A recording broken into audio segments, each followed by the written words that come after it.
जाने जाना तो हर तिरछी नजरिया आए हाय एहो जाने जाना तो हर तिरछी नजरिया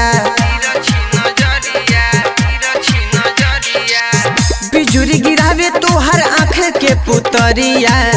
बिजुरी गिरावे तो हर आँख के पुतरिया एहो जाने जाना तो हर तिरछी नजरिया हाय हाय एहो जाने जाना तो हर तिरछी नजरिया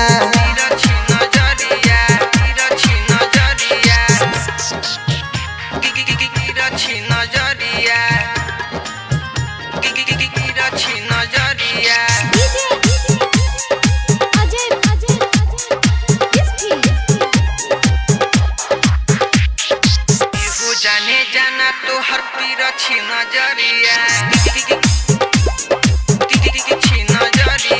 अखिया लागे मृग नैनी देखी के भइल बेचैनी गलिया के तिल का तिलाना कायल तो हर हम भैनी आए हाय अखिया लागे मृग नैनी देखी के भइल बेचैनी गलिया के तिल का तिलाना कायल तोहर हम भैनी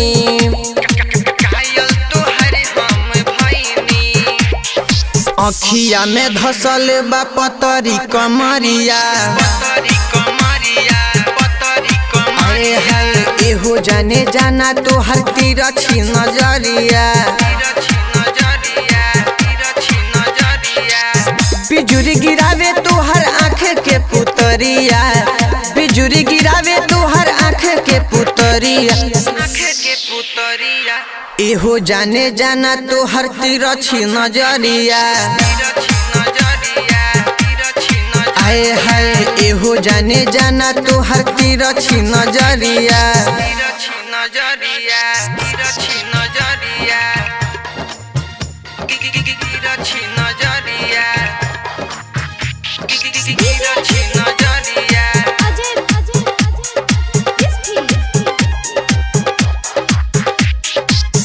जाने जाना तो हर तिरछी नजरिया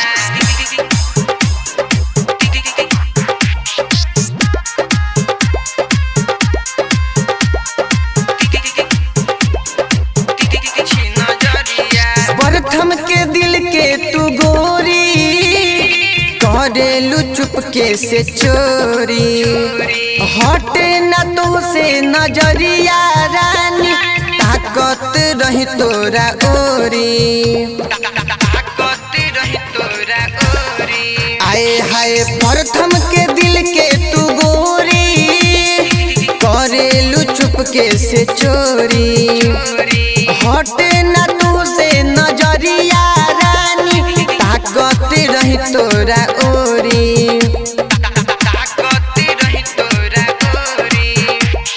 सभे देखे तोहे जब चलेलू डगरिया आए हाय एहो जाने जाना तो हर तिरछी नजरिया बिजुरी गिरावे तो हर आँख के पुतरिया बिजुरी गिरावे तो हर आँख के पुतरिया एहो जाने जाना तो हर तिरछी नजरिया आए हाय एहो जाने जाना तो हर तिरछी नजरिया सुरंगन संगीत स्टूडियो राम।